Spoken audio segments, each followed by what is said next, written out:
Well, Gamecock fans are off to a good start this holiday season. Shane Beamer and his staff doing work in the portal as a couple of big-time running backs have made their way to Columbia. One of them not quote-unquote official yet, but it will be, in the words of Elton John, who maybe one day will be on the Chin Music podcast. Rocket Man is coming, Selton? according to sources. Yeah, well, yeah. I was saying maybe one day Elton John will be on the.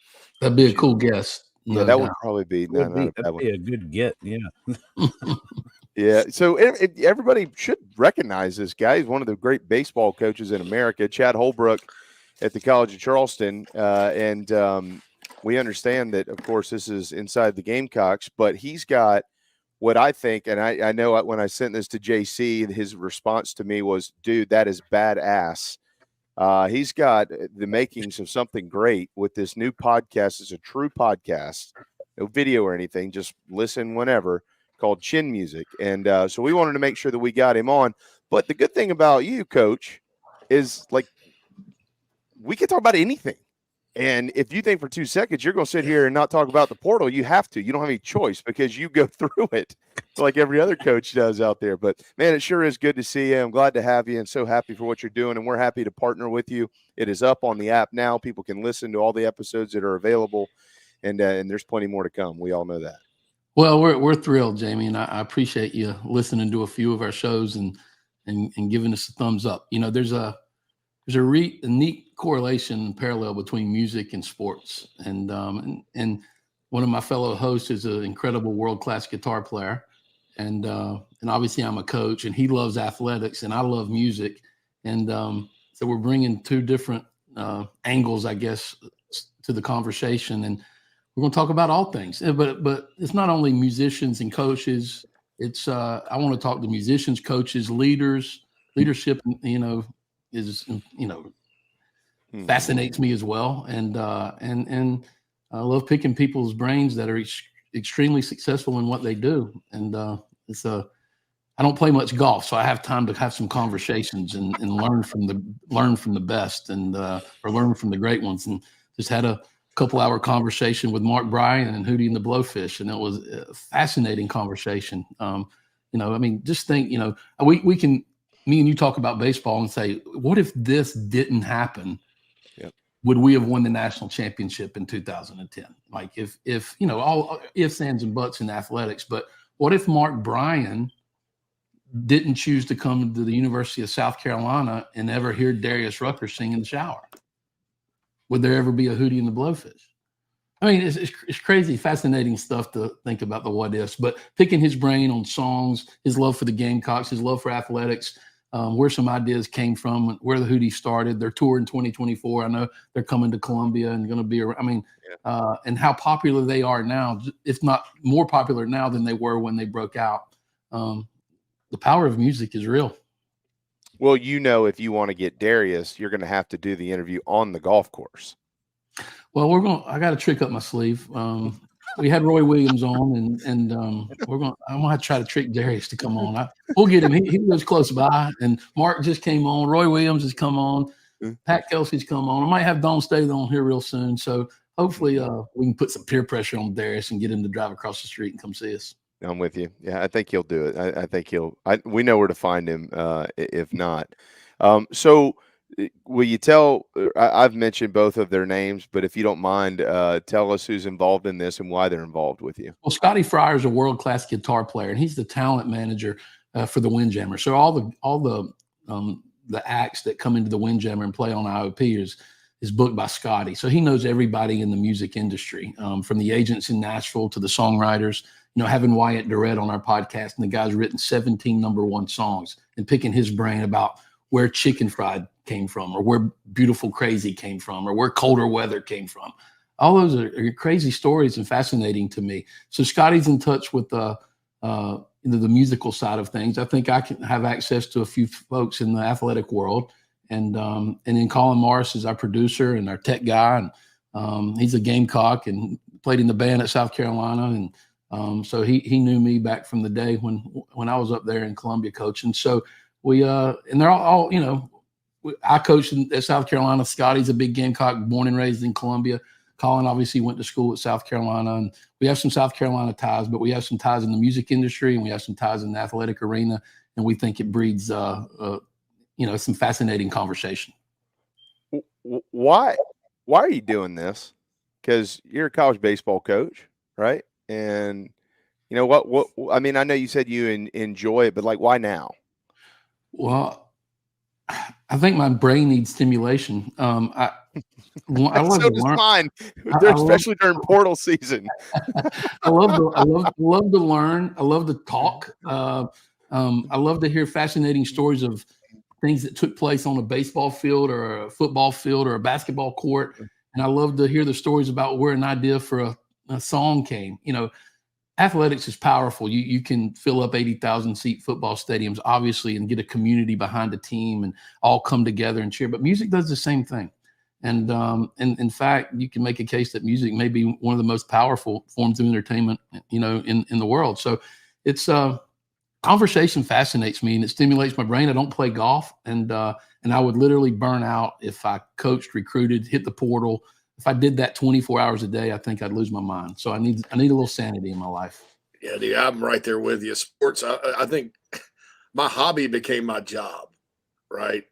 Sports, Gamecock sports. It used to be like fun time. And so now I'm like into politics, and that's a hobby. Cool. Music. I used to like movies, but Hollywood's just gone for the dumpster. But I'm with you there, Coach. It's you have to get away from sports sometimes to keep your sanity. And a lot of folks do play golf, which I guess is sports, but I'm with you. I don't. So, well, I love to play, and when I do get to play, but I just, if I come home from practice, the first thing I do is get in front of a TV screen or my computer and do the next day's practice, or look at YouTube videos of music guys performing, or listen to a Howard Stern interview with a musician about where their journey in music, or talking to interviews with other athletes or coaches. And it's fascinating to me to see how different successful people's brains work. And, I love music, and I love hear the story of where Chicken Fried came from. I love, in fact, it took 13 years to write. And then Beautiful Crazy, which is a certified diamond song, which is one of only 20 songs in the history of music. That's is certified crazy. Diamond. And the guy that wrote it's right down the road, and he wrote it in 15 minutes.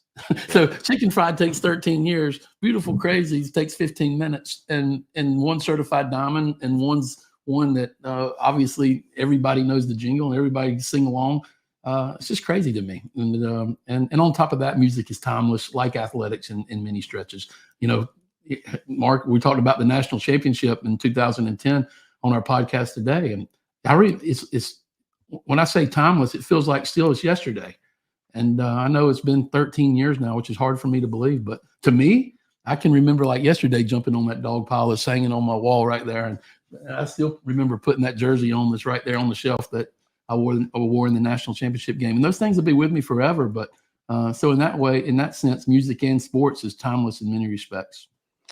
Do you feel like, I mean, it's hard to ask a question like this because you've done so much, but like, do you feel like when you won those national championships at Carolina with Coach Tanner and all those guys, like that almost released you into something else, Coach? Like, we did it. We're national champions. I've got 2 rings to prove it. Like it freed your mind up. Like everybody, if you play college baseball, that's your dream. That's your goal, to win a national championship, especially at that level where you played in North Carolina, coached in North Carolina, you come to South Carolina.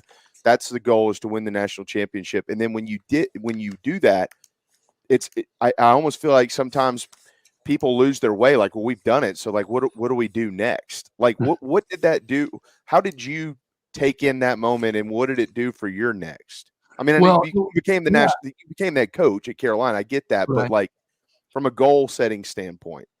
Like I always dreamed, like watching as a kid, two areas of baseball that I watched all the time growing up. I watched 7:35 on TBS when the Braves came on, and I wanted to watch the College World Series when Bill Bates played at Texas, and they used to roll their uniforms up, and they'd play Will Clark and Rafael Palmeiro. It was just a dream to ever step foot on the hallowed ground of Omaha and Rosenblatt Stadium. I never really thought it would become a reality.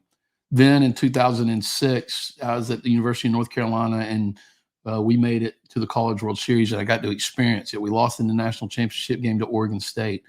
And I, as a person, as a coach, as someone that just only dreamed about being in a particular spot, to sit there and look around and say, wow, I mean, this is like the Taj Mahal of my profession. And it just, I don't really know how to describe it other than being surreal and total. I get chills thinking about it today. But then in 2010, when we had a chance to win it, some of the lessons that I learned in 2006 and 2007 and 2008 from going with North Carolina, there were so many lessons that you learn when you go one time, and then you react better and handle it the second time that you go. But that 2010 team, we hadn't been to Omaha from South Carolina in a few years, but they had a different makeup and a different mentality. And when we won it, it was just we climbed Mount Everest, so to speak, from it's every coach's, every player's dream. And I don't know if it changed me or my mindset on what I wanted to do professionally, but it was certainly a feather in the cap that no one could take away from you. I mean, how cool is it that I was a part of a program that won the last game in Rosenblatt Stadium, and then we turned around and won the first national championship in TD Ameritrade. And I'll always be grateful to the University of South Carolina for allowing me to be a part of that. It is the pinnacle of the history of Gamecock athletics. I mean, football will always take the cake, and I get it. 11 wins in a year in the Eastern Division title, which was the same year. I remember when Coach Spurrier. Did you ever talk to Coach Spurrier after y'all won that title? Because he would always publicly say it like, well, he and Dawn, I think, were on the plane with us home. They flew home with us, and it was really, really cool to see he and Dawn cheering from the press box that night when Whit Merrifield's hit fell into right field. That was a really cool moment. Those two included, how many national championship winning coaches are in your roll in your phone? Like, you could go through your phone. This guy's won a national championship. This guy's won this lady. How many think are in there? I might have a world record in that one because Anson Dorrance, I think, won 19 or maybe 20 at North Carolina. Roy's won 3. Dawn's won 2, right? Coach Tanner's won 2. I got some more coaches on there that's won a few too. That's kind of cool. That's kind of cool. My players will get my phone every now and again and start going through my Rolodex to see who my contacts are, and they get a kick out of it because all these recruits that I recruited over the years their cell phone numbers still in my phone. Some I didn't coach, and some I hadn't talked to since I recruited them. But our players get a kick out of it when they see Corey Seager, who signed with the Gamecocks. They see his number on there, or see Mookie Betts or somebody like that. But other than that, I'm lucky to have been around some damn good coaches, and that's a cool thing for me. God, I think I've only got 2 in my phone. You and Coach Tanner. Well, Gary Gilmore's another one. He won one at Coastal Carolina. Yeah. I mean, all the coaches recently, there's won one, obviously, because of the baseball fraternity I have in my phone as well. But but Anson Dorrance, he's won a boatload of them. Karen Shelton, the field hockey coach at North Carolina, she's won a boatload of them. So that's you might be in the Guinness Book. How hard it is. People don't understand how hard it is. So we're talking today. How many, Jamie? We won 22 NCAA tournament games in a row. Will that ever happen again in our lifetime? Jeez, man. I mean, do you think that'll happen? I just ESPN's doing it's not a 30 for 30, but it's one of those stories, SEC story. They're doing one on those 2 teams. We just got interviewed a couple months ago. It's going to be really, really cool for all Gamecock fans. I mean, I'm glad you said that. Powerful moments. I didn't know if I was allowed to say anything about that or not. I found out about that a little while back. No, I don't know. Is that public? It is now. I mean, I don't know. I had to use a public arena to do my interview, so everybody walked by and saw what the heck was going on. I don't know.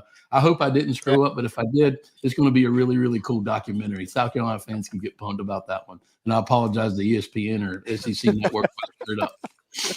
We just got shut down, JC. The network is going to be on our case. No, it's okay.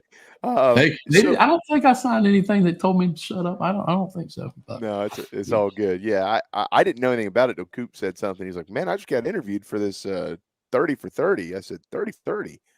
Oh yeah. Anyways, So wait. I was off in Neverland. There's so about Gamecock baseball about those teams. Yeah, 10 and 11 team. Yeah, they're doing a documentary on it. Probably like an SEC story kind of thing for SEC. Okay. Isn't it coming? Is it 2025 when they're playing? Yeah, I think it's going to be a couple years. 2025. Yeah. I'll do a shout out. I think this is okay. But one of the people that had the biggest influence in making this happen was one of our former players named Jake Williams. Jake was the left fielder on the 2011 team, and obviously maybe one of the most important throws in Gamecock history when he threw out the winning run from Florida. And Jake didn't have a good arm, but he threw that guy out. And he had a really cool that Jake, a former player, really had so much passion about this story being told that he pushed it as hard as he did. And really cool. Proud of Jake. That's good. All right. I remember the first one I broke down on the living room floor. I couldn't believe it. I mean, I never thought.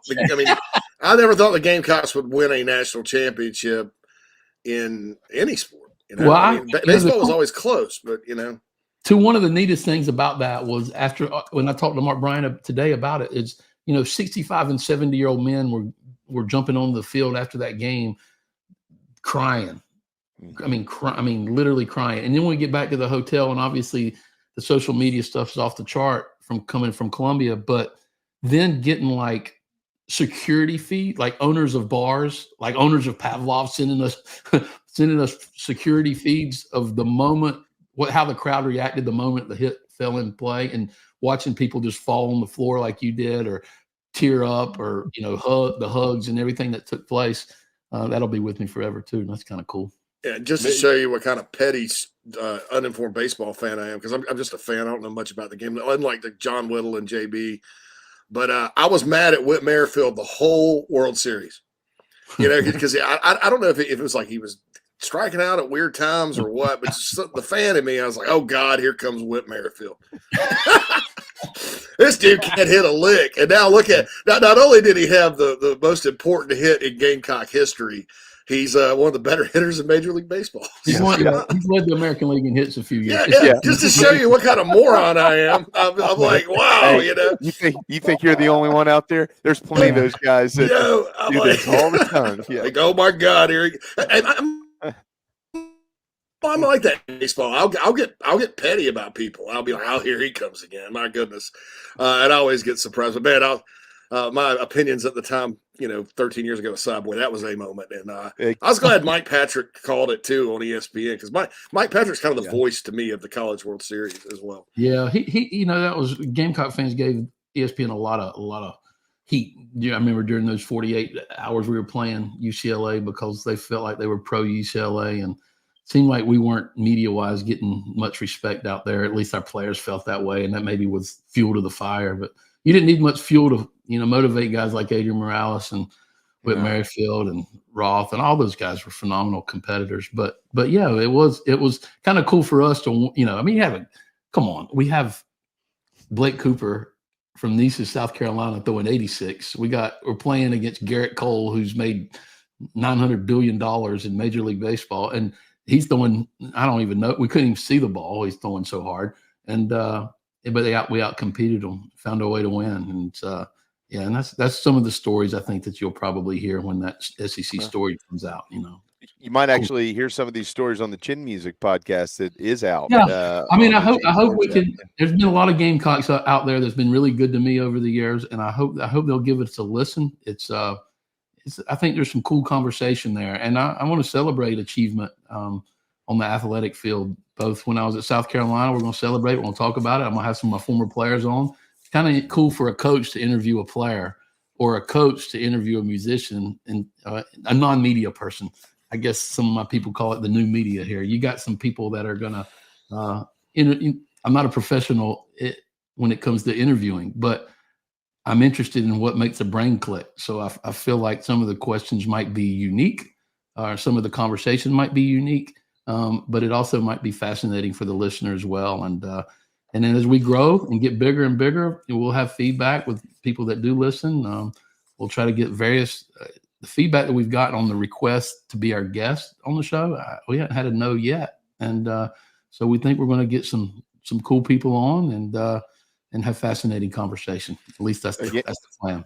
And again, guys, it's all available on our app, the Chief Sports app. It is very simple. There's just a logo right in the center. You just click it, and then you can. Right now, what's up is Charlie Worsham is up there, Coach Roy Williams, Patrick Davis. I know y'all hear and see Patrick on here a lot, but these are real stories with Coach Holbrook. They spend a ton of time. Blake Mitchell, which the Blake Mitchell one for Carolina football fans, he almost left. Right. And it's a coach does it. That's that moment right there. When I was listening to that conversation, I texted JC. I said, Coach Holbrook knows how to get A, to the point, and B, get to the truth. This was fascinating conversation. I knew what I love. I won't get Blake Mitchell back on because I got some more questions. I loved his story and the stories that he could tell and the differences in playing for Lou Holtz and Steve Spurrier, two incredibly successful coaches, but could not be more different. And to hear a quarterback's perspective of what it was like to play for one and what it was like to play for another. He loved one, he hated the other. And it was and Blake, one of the most highly recruited quarterbacks in the country in senior year in high school. Why he chose South Carolina, the times that he had here, the people that he met here, the influence he had in the community, how he wanted to quit, how he wanted to leave, and then Steve Spurrier invoked some life in him. And it's cool. It's cool stuff. And those are the stories we like to tell and like to, and I think that's cool for people that love sports. It's what happened in music too, where the ideas came from and the almost, what if this didn't happen? What if Matt Price didn't change his slider on his grip or the grip on his slider, a couple months before the NCAA tournament, would we ever won one national championship? There's crazy stories like that. I didn't know he changed the grip on his slider, but sure as hell, glad that he did. I'm going to tell you something that not many people know. Coach Tanner will probably get mad at me for this, but oh well. He's been mad at me before, obviously. But Matt was having a tough freshman year, and we brought him in and told him it was in his best interest to go to a junior college. We tried to cut him. Ooh. Yeah, and honestly, we just told him it wasn't going to work out. He wasn't good enough to pitch there. I remember the conversation vividly, and he actually about a week later talked his way onto the bus on the travel route. Talked his way, begged his way to get on the bus to go to. I think we play in Furman. And in Greenville, he begged his way on. He's, just said, I'd like to go. He basically said, I know I don't have a future here. Y'all told me to go to a junior college, but I'd love to get on the bus and go support my teammates. In the outfield that day is when he changed his grip. And Calvi noticed a big difference in the bullpen the next week.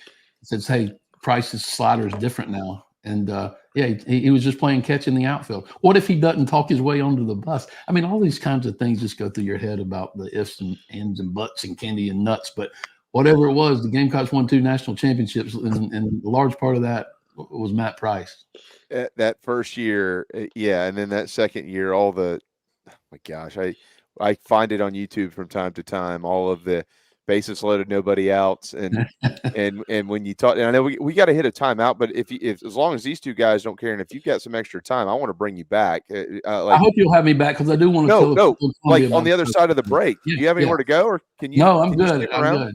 Yeah, I hope y'all have me. Yeah, it'd be great. Yeah, we've got to hit a timeout, but I want to talk to you about some of that, and then I really want to get your. You're not coaching college football, but the transfer portal, Coach, you've got a kid who's at South Carolina now, and I know he has your blessing to do that. But it's not all these situations. I really would like to pick your brain on some of this. Let's talk. I think it'll be a good conversation for sure. All right. What do you got, Phil? What's in my ear here? What is this?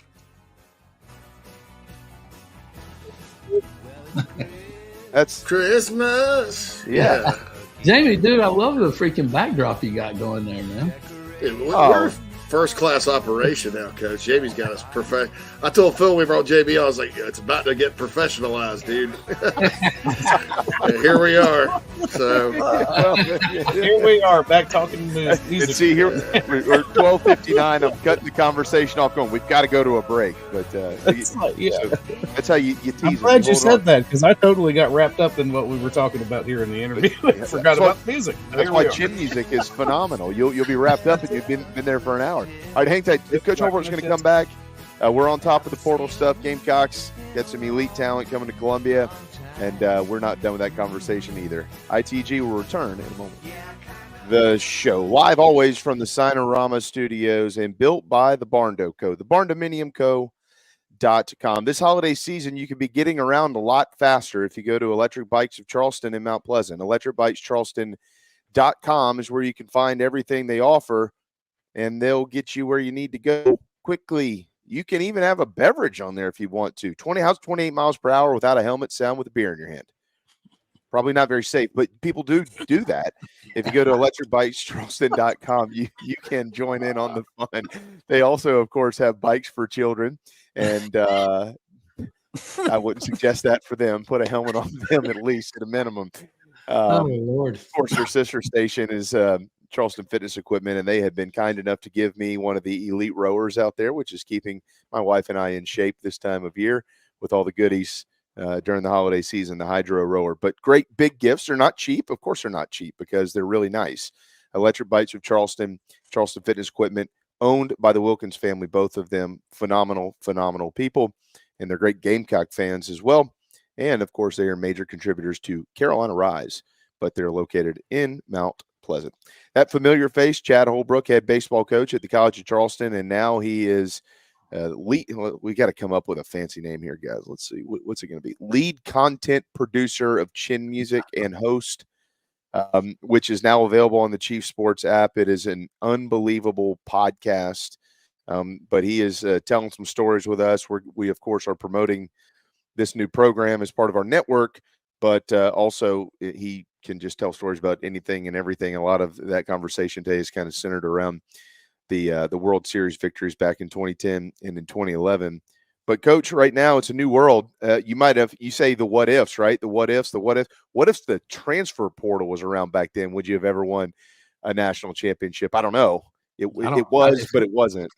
If it was around back then, I don't think I'd still be coaching today. It's a tough environment for a lot of coaches. I think a lot of times you get into college coaching, because you want to be around kids for a number of years.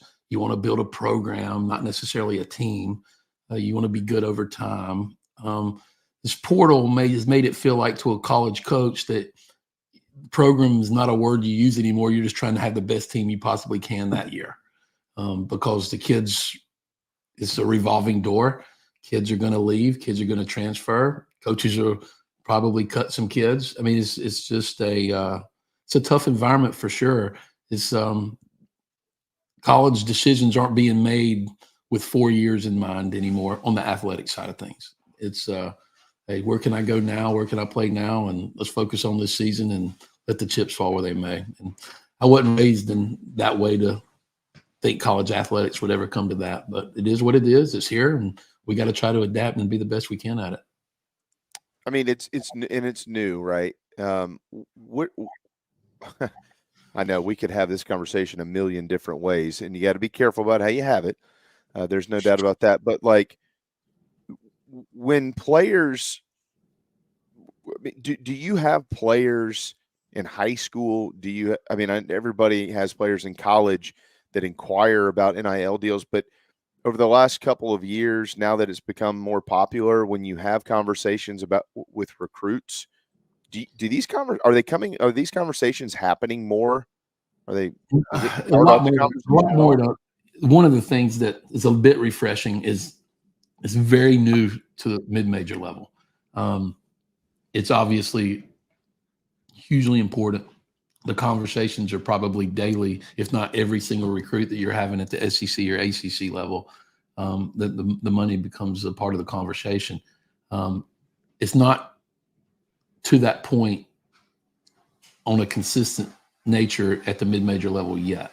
But I'm talking to my friends and my colleagues that are in the business, and yeah, it's a tough deal. I mean, it's I don't know if it's much fun for the coaches, and I do think there's some changes coming along the way. I think they're going to clean it up a little bit.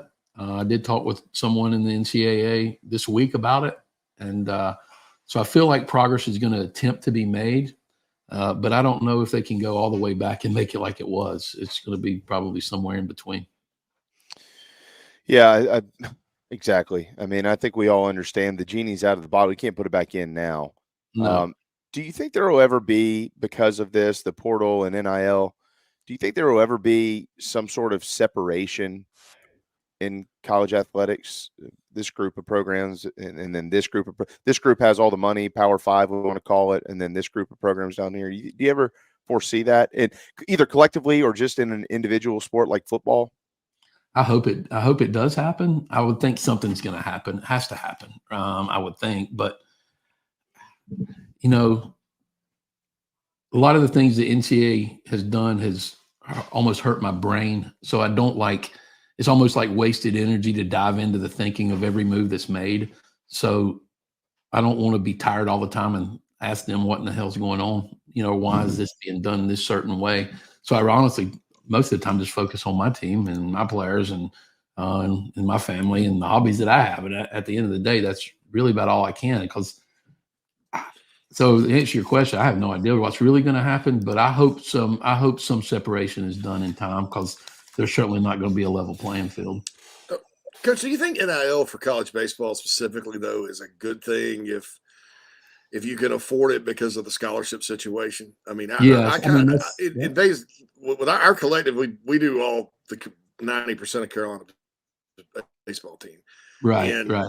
With me, I personally, I get a lot of gratification out of it, because I know, You should.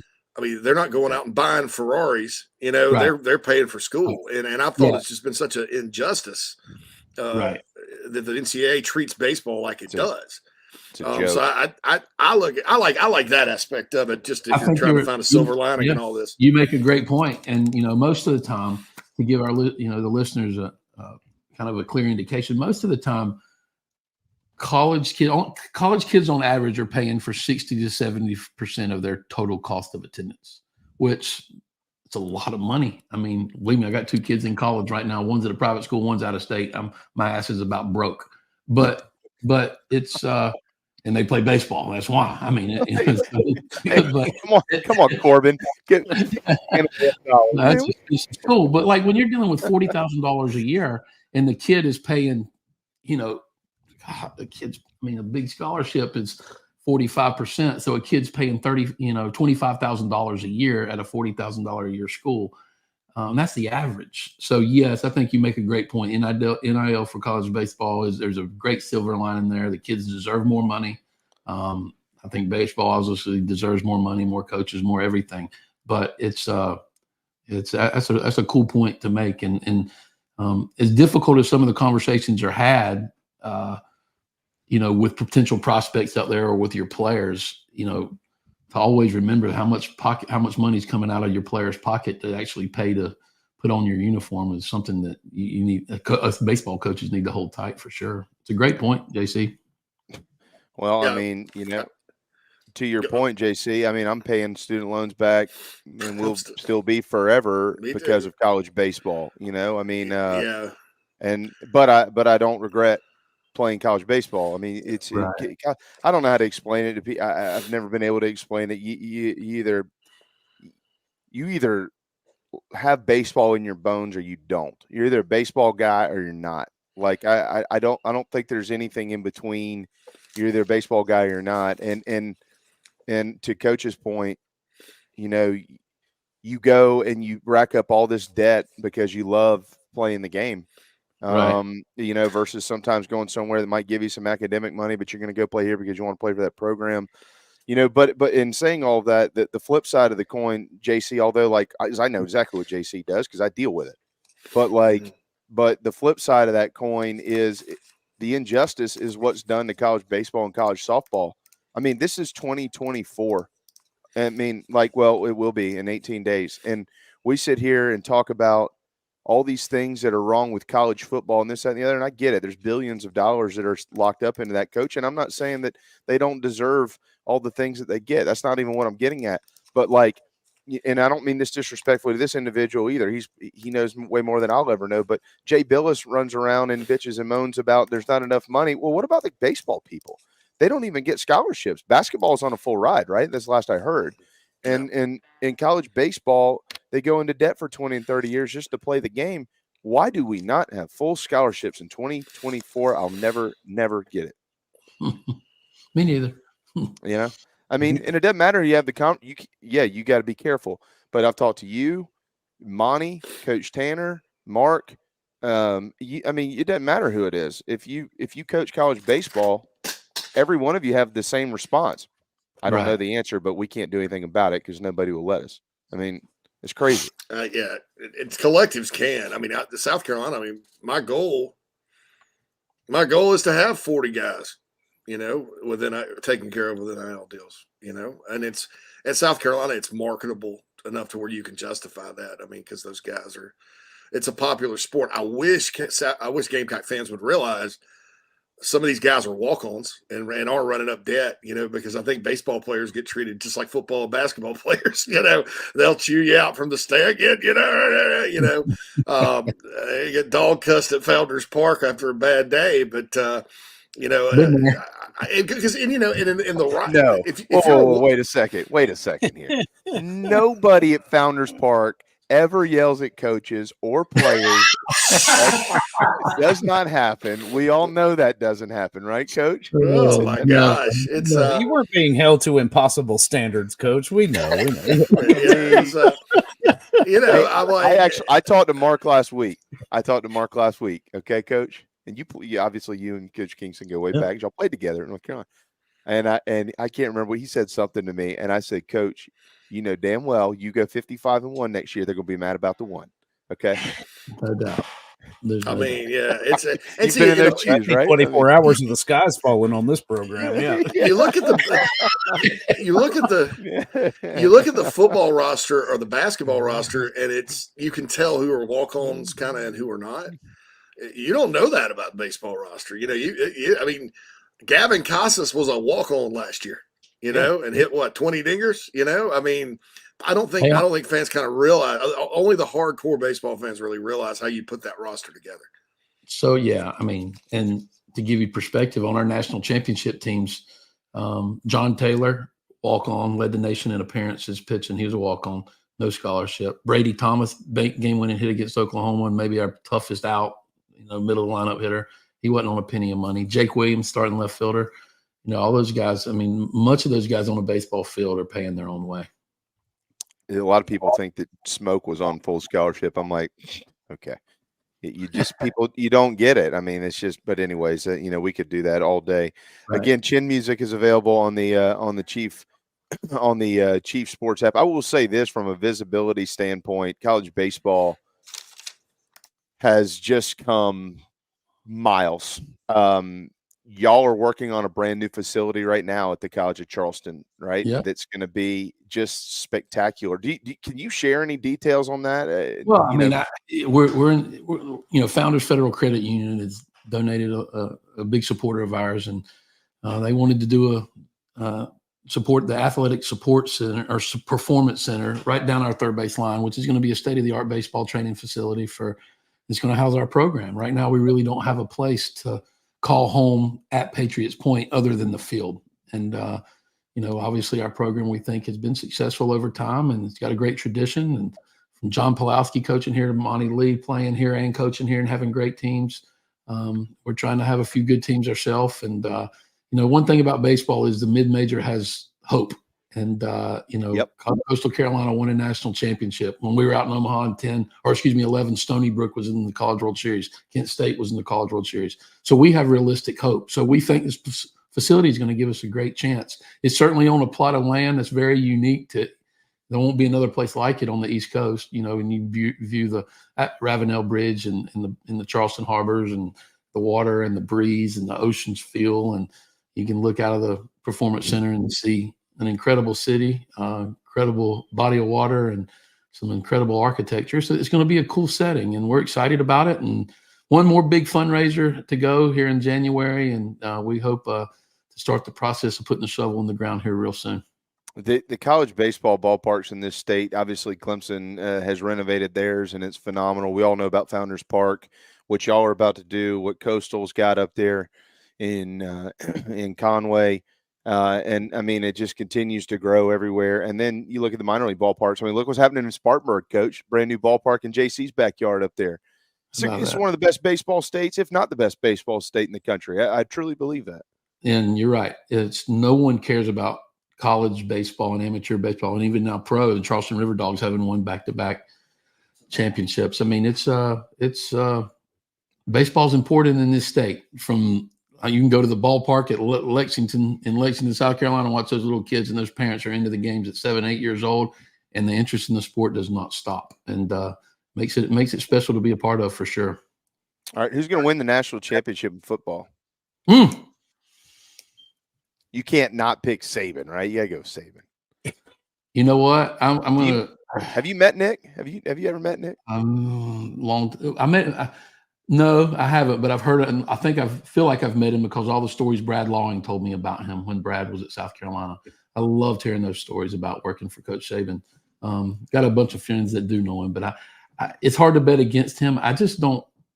I'm going to go with the best. I'm going to go with who's had the most impressive regular season from game one to the end of the season, every single game. So I'm going to go with Michigan. Oh, I'm going to go with Michigan. I'm not pulling for Michigan. I'm just think they're going to. I think I'm just going on their whole body of work. I mean, that's what I'm judging my on. Do you have stallions working for you? Is he out scouting the Citadel? You know what? Stealing signs is more accepted in freaking baseball. He'd probably be a damn good baseball coach somewhere. So, I mean, no doubt about that. See, I don't like all the earpiece stuff, Coach. I mean, it makes it easier, but I don't like that. Like I miss the sign stealing, and one of the things the SEC did, I think, was all, and why baseball is extremely important to that conference, is they always push the envelope. And I remember being in those coaches' meetings about pushing the earpiece, and the intent was not sign stealing. The intent was to speed the game up. So ESPN wanted us to stay in that 3-hour window, and they were doing every single thing we thought we could do to speed the game up, and stay in that window, so we could get more games on the big networks. And SEC would push the envelope to make that happen. And so that being said, it's supposed to speed the game up. You don't have to have paranoia about everybody's got your pitches and stuff, so you have a little bit less headache as a coach. But I'm with you as a fan. The sign stealing has often been part of the game in baseball. Well, I kind of miss the days too where there's a guy on second, and I was a catcher. You go through a series of signs, and then I'm expecting a breaking ball, and I get a 95-mile-an-hour fastball that hits me in the head. I miss those days. Those were fun too. So it was. You walk out on the mound, and you're like, Cisco, that was supposed to be a breaking ball. You realize that, right? That's why I didn't catch it. No, I don't miss any of that. Can you, or would you? Are you willing to share some names of potential future? I know you mentioned Don earlier. Potential future guests on Chin Music, or do we want to hold on to that a little bit? I'll say a few that we have planned to have. I'm going to talk to a number of my former players, because I've actually shot a couple texts to Jackie, and I'm going to reach out to Witt and Corey Seager and Kyle Seager, and we'll see. Some of the conversations I hadn't even asked them to come on yet. Some have already asked, and they said absolutely anytime. I was classmates at North Carolina with Mia Hamm. I'm fascinated to talk to Mia, one of the icons in her sport, and obviously an athletic phenom. And her story is really incredible. I look for. What I want to talk to Dawn about is not necessarily all that she's accomplished at South Carolina, which I'm sure we'll get into, but the people at South Carolina need to study Dawn's story and her journey from a kid to the University of Virginia. I mean, what she's accomplished is insane, incredible. Everybody knows that. So we don't have to talk about what she's accomplished, but how she got there really, really cool. And fascinated to talk with her about that. Mia, obviously, various baseball players, leaders in town. I'm fascinated with Hall's Chop House and how they run their business. And then I have Billy and Tommy on and just talk about where that idea came from, and they're dear friends. And so it's not going to be all music. It's not going to be all sports either. There's some leadership there involved. And but every music group that we've reached out to, every musical artist that we've reached out to has said yes. And and so I'm as excited as I could be. I get to have cool conversation about things that interest me: baseball, athletics, music, leadership, and that's where it's going to go. I just happened to see something on Twitter. It made me ask this question: what type of leader is Deion Sanders? Ooh, my son is lucky. I don't. Gamecock fans not gonna probably. They'll like it. It's no big deal. It's no secret. But my son is lucky enough to be at Vanderbilt, and he plays for Tim Corbin. And in many ways, Tim Corbin is college baseball's version of Nick Saban. And I'm not talking about accomplishments on the field. They both won national championships. It's more of how they run a program. I got to work for Mike Fox at North Carolina, Hall of Fame coach, incredible coach. And I got to work for Ray Tanner, who's a brilliant mind and incredible coach, obviously, and maybe the smartest individual I've ever been around. But there's always different ways to be the best. And those coaches I just mentioned do it differently. And and that's where the conversation fascinates me. It's not you have to do it this way to win. You have to recruit this way. You have to coach this way. You have to run your program this way. That's a bunch of hogwash. You don't. You do the best that you can. You do it the way you want to do it. And sometimes your way is the best way. And you might not be doing it like Nick Saban. And those are the conversations that we like to have. But it's fascinating stuff, and the Hall's Chop House thing fascinates me too, just because, damn, one, the service, two, they make you feel like you're the only guest in there. Three, the food's damn good. Saul Shake is like, I hate to promote an alcoholic drink, but Saul Shake is named after Saul Blatt. I mean, man, I love those guys, and I love their vision for their business. And those are cool things. I want to talk about cool stuff, and in my other hobbies, to do a few things for some charity. And hope you'll let me talk about Camp Cole here for a minute. Yeah. And then we'll get this chin music thing going. Hey, I'll say this: somebody DM me. You want a cool chin music shirt? Somebody DM me. Say something about you saw us on the show today, and give me your address. I'll send out the first DM I get on Twitter. Well, hold on. Let me send you a message real quick, because I don't even have one of those. So I'm going to be the first one into you. Hey, we got hoodies. We got some cool merch coming. We're going to have some hats. Yeah, we got some cool chin music. We couldn't think – JC might be able to help me with this. We have a music guy, and we couldn't think what was the best term to use that applied to both things, athletics and music. And what would a term be that was kind of a, across both avenues, I guess. So I love chin. I love it. Chin music's perfect. Oh, chin music is perfect. Yeah. He's got the baseball, and it's so we got. I don't know. I just chin music. I don't. Some guys play the fiddle, so on their chin. Yeah. I start thinking about it. It's like the visual. Last time I was in Nashville about 4 years ago, and me and my soon-to-be wife were at this place, and there's a 16-year-old kid at one of the honky tonks in the middle of the day playing "Devil Went Down to Georgia." And he had right up under his chin. It was the most unbelievable thing I've ever seen for a kid that age. And it was funny because I guess they tipped the other musicians beer, but he couldn't drink beer, so he had to give him cash. I was like, I'd probably rather have cash, if I were him. But that's kind of the visual I got, chin music, that kind of thing. I mean, it is fantastic. It is a fantastic name. It's a fantastic program. And then this Friday, I know something very near and dear to your heart. Matter of fact, our guy Bill Goss, Billy G's Barbecue, they give a bunch to Camp Cole as well. But up in Columbia, you got a big deal happening.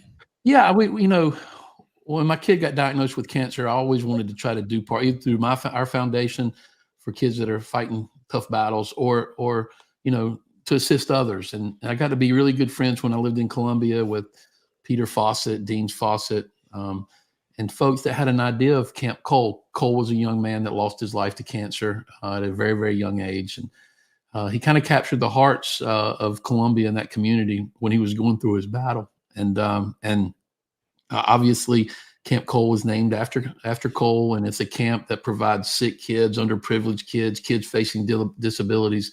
It gives them that summer camp experience. And Cole loved going when he was going through his illness. He loved going to Camp Chemo, and they've just taken Camp Chemo and made it into his camp, and provides that summer camp experience, that fun experience that they wouldn't normally get. And it's a really, really cool thing. Jen and I are awfully lucky to be a part of it. And we're throwing a big party, concert on Friday night at the Township. If you music lovers in Columbia haven't heard or seen Yacht Rock Review, I'm telling you, it'll be one of the best shows you'll ever go to. It'll take you back to your childhood when you knew all the music, knew all the words of every song, sing, dance, and you're doing it for a great cause. There are some tickets still available on Ticketmaster. Friday night at the Township, concert show benefiting Camp Cole and those wonderful people in the Midlands. And it's going to put a lot of smiles on a lot of faces in the summer when they go visit there. They get to horseback ride, fish, do all kinds of neat stuff that they normally wouldn't be able to do. And they have medical staff on campus there to treat, it's just a cool thing. And I'm thrilled to be a part of it. And we're going to throw a heck of a show, heck of a party on Friday night in Columbia. And we'd love for you guys to come out. I can't believe those tickets are only $39 to see Yacht Rock Review. These guys are unbelievable. Campcole.org is where you can go. Campcole. And you can go to Ticketmaster too, and they're also available at the Township. And they're going pretty fast, but we need to sell about 100 more tickets. VIP sold out just like that. There's a core group of people in Columbia that know how good Yacht Rock Review is. And here's an idea. There's a teenager or so out there listening right now and don't know what to give your mom and dad for Christmas. Put these tickets in their stocking real quick and say, hey, here's an early one for you, and your parents will have a great time. I promise you that. That's a great point. That's a killer point. We would love to be there, but I've got my in-laws in town, so I'll send you some video of me. I'll be here. There'll be some. There'll be some coaches at South Carolina that are coming, and they're going to be guests of ours. And how about the football coach? He going to be there? We have gotten word that he's going to be in attendance, so there you go. He Coach Beamer likes his Yacht Rock. So we're going to have a good, he came last year too. So we're very appreciative of him. I'm completely shocked Shane Beamer likes the Yacht Rock. Yacht Rock Review. Hey, you got to be careful saying that though, because if they miss one kid in the portal, he's going to get blamed because he was at Yacht Rock Review on Friday night. We got to let these coaches live and live life. They got kids, they got families, they got to get out and have a little bit of balance, So I hope you think he is. Yeah, that's exactly right. Well said. Well, Coach, again, Chin Music is available on the app, the Chief Sports app. Those of you that have downloaded it, those that haven't, maybe because you don't like me, or I think there's one guy around here this week that didn't like me, Coach. That's all good. He probably didn't have the app, but maybe he likes you. And if he does, maybe that'll give him a reason to download the Chief Sports app and be able to listen to this incredible podcast. Once you start listening, you won't stop. That's not a sales pitch. I'm just telling you, I'm not a big podcast guy, and I work in the industry, and I've listened to every one of these things, and they're just phenomenal. And again, Friday night, campcole.org or Ticketmaster. You music lovers want to get hooked. Go listen to Wyatt Durett's episode, and I think we'll hook you up, and you'll be on board and join forces with us. So it's a cool thing that we're part of, and we're lucky to talk to some brilliant people. So cool thing. Question.